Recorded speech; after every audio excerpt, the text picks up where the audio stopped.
Donald Trump completely unraveled on social media with a meltdown for the ages. Now, I want to communicate to you the insanity of this without subjecting you to reading walls of texts. So let's just start looking at these Truth Social posts from the president, and then we'll skip over important parts of it so that we don't cause the audience to stroke out. Trump posting, quote, "It's incredible. I win the election in a landslide." By the way, this is apropos of nothing. He's out of his mind. "I win the election in a landslide against the entire Democrat Party and almost 100% negative news. I won 86% of the counties in America." Remember that there's very few people in the counties that he won. "Won the Electoral College 312 to 226. Was the first Republican in decades to win the popular vote and decisively won all 7 swing states. All 50 states shifted towards the Republican Party for the first time ever. And I had to run against not one candidate, but 2, Sleepy Joe and Kamala, which has never happened before, against almost 100% negative press and fake news. All of them willing to do anything that I lose.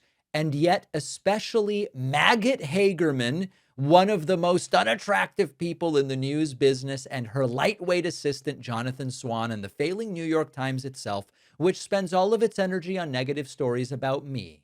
All I do is win, often against all odds, but after the big election success, there's no, gee, he won, he did a great job. There's no saying, maybe we were wrong about him, the people were right. Or maybe, congratulations, we wish you great success for our country. No, but after I won the election for the 3rd time, the same people start immediately all over again. The failing New York Times. Okay, it goes on and on and on.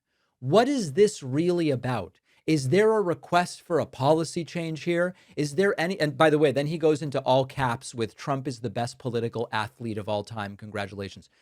Is there anything here that would substantively make the lives of the American people better? No. They should acknowledge that I really won in 2020. They should be crawling on their hands and knees about how I'm a great political athlete. They should be praising me. There should be no investigative journalism or critical reporting about me. It should just all be rah, rah, rah, Trump, Trump, Trump. This is a dangerously delusional man. We've gotten so desensitized to this that it might not seem as crazy as it should. I know it still seems crazy. This is a major problem. Trump continuing with other posts, quote, "I would often say in speeches and otherwise, America will never be a socialist country." And I was 100% correct.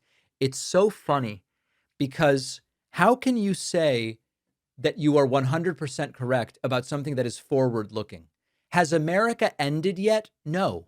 Therefore, how can you say that America will never be a socialist country? And you were correct. It could become a socialist country next year. I don't think it will. Or in 10 years. I don't think it will. Or in 100 years. Maybe it will in 100 years. Who knows? Trump not placed correctly in space and time. Okay. Trump continuing on another post. "The radical left lunatics, often referred to as Democrats, have lost control of their party. They are being led by loud and unattractive people who have totally lost their way. Hopefully they will fight back and not let this sick communist ideology take over America." There's definitely some socialists, DSA and others. I'm not really seeing communists, I've got to tell you. This is a dangerously deranged individual. And as Brian Tyler Cohen said earlier in our interview, the left needs a plan for getting power back. And it has to start with winning at least the House of Representatives and sending these people into investigation and subpoena purgatory for the last 2 years of Trump's presidency. If we can't even manage to do that, we're in trouble. Now, who will replace Lindsey Graham in the Senate? We'll talk about it on today's bonus show. We will talk about the New York City Mayor Zohran Mamdani adding neighborhoods to New York City's immigrant enclave list after perceived snubs. And an effort to help smokers quit is stalling under Donald Trump. All of that and more on today's bonus show. Get the bonus show. We are supported directly by our audience. Becoming a member confers great benefits, one of those being access to the bonus show. You can sign up to pick your pleasure at joinpakman.com or at substack.davidpakman.com.